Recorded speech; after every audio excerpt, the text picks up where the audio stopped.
What is the difference between the Federal Reserve printing money and the US government borrowing money? And if there is a difference, should we prefer one over the other? Given all the discussion lately about the debt ceiling, the arguments about it, the arguments to just eliminate it and allow the government to continue borrowing an unlimited amount, and the Federal Reserve potentially having to step in and print the money for that, the lines can get kind of blurred as to what is printing, what is borrowing whenever the government spends. So I'm going to break down for you the 3 types of government income that are even possible, how it funds its expenses, and then you'll be able to see which one is preferable. Let's start off with taxes.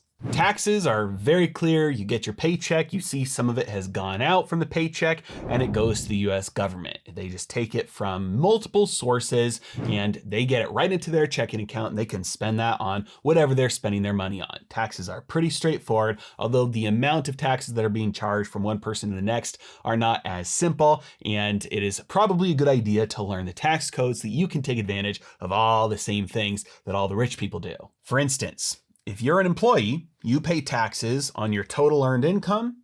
Whatever's left over, you can spend. If you're a business, you earn all your income, you spend whatever you want, and then whatever's left over, you pay taxes on. You think, well, that's a benefit only available to the rich. And it's like, nope, just start a business. You can start taking advantage of all these things and start to get ahead financially. Okay, so the second type of income for a government is through borrowing. So taxes are obviously involuntary. The government just says, give us this amount of money to all these different people, and they have to do it.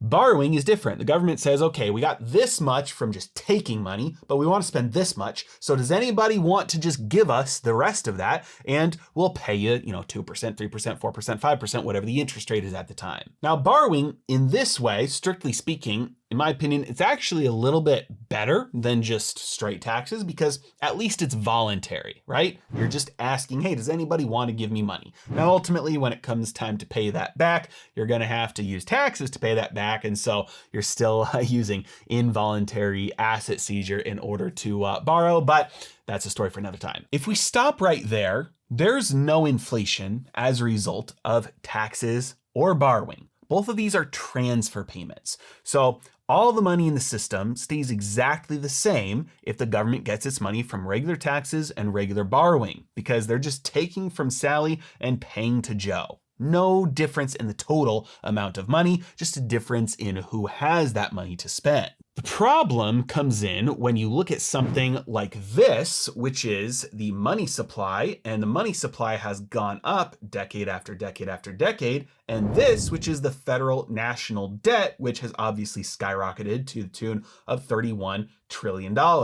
So if taxes and borrowing are just transfer payments, then how in the world did the US government ever borrow $31 trillion?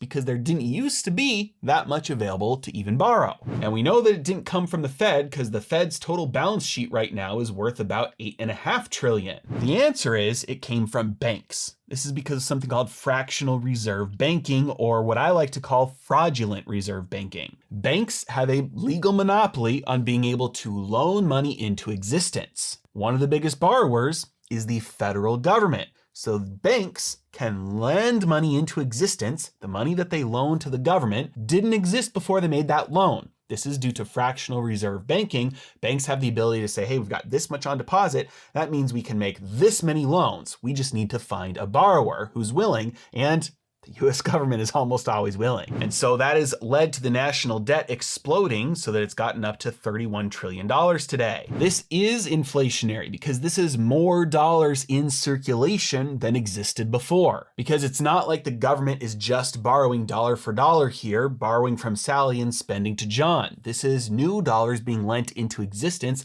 by the banking system to support government spending. Now, this gets into the third way that the US government borrows money, which is from the Federal Reserve. And this is kind of a hybrid model here because the Federal Reserve isn't able to print money legally and directly loan it to the United States government. When the Federal Reserve prints money, first what they're doing is they're buying debt from a bank. So a bank will first create the loan, lend the money to the government, and then the bank will say, I don't want this loan anymore. They'll turn around to the Fed and say, Fed, do you want it? And the Fed will say, yeah, let me print up some money. The Fed buys that debt, gives that new cash to the bank gives that debt to the Federal Reserve. Now the bank has new cash, and usually what they do is they turn around, they make a new loan to the government. So banks, when the Fed is doing QE, the banks are operating as the middlemen between the Fed and the United States government. Ultimately, whether this borrowing comes from the banks or from the central bank, it is still money being lent into existence. And to the extent that money is being lent into existence, it is inflationary. So those are the three forms of income that a government has. One of them is taxes, which is straightforward and people can see it because it's involuntary, comes out of their paychecks. Number two is straight borrowing. That's a transfer. That's taking from Sally to spend to John. That's straightforward as well.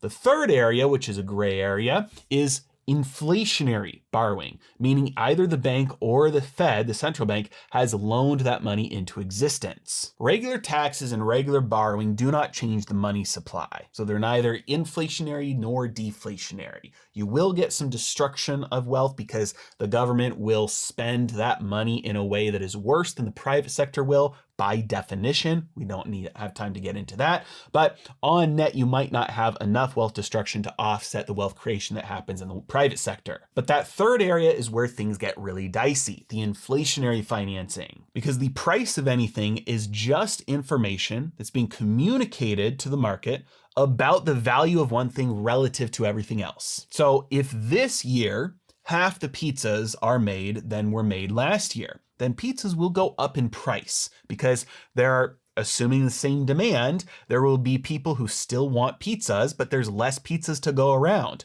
And so you might have some people who say, I'm willing to get pizzas and not spend that money on other things like I would have, even though it's going to cost me more. There will be other people who just say, no, I'm not willing to buy pizza at that higher price. So some automatic rationing takes place as the auction happens where the new demand and supply meet to get the new price of pizzas, which will be higher, all else being equal, if there's half the supply. So prices are just information about the relative scarcity or abundance of one item versus everything else. And we can see that if all else stays equal, if you change the supply of something, then that's going to influence the value of that thing relative to everything else. This is where it gets dicey with inflationary financing for the government. When the government borrows money that's being lent into existence and increases their debt and increases the money supply by doing so, that decreases the value of those dollars because there's more dollars in circulation now. And so more dollars relative to everything else means those dollars are worth less. It takes more dollars to get the same amount of stuff. That means those dollars' value went down. That means things get more expensive. Now, if this continues without ever stopping, the end result is very quick hyperinflation.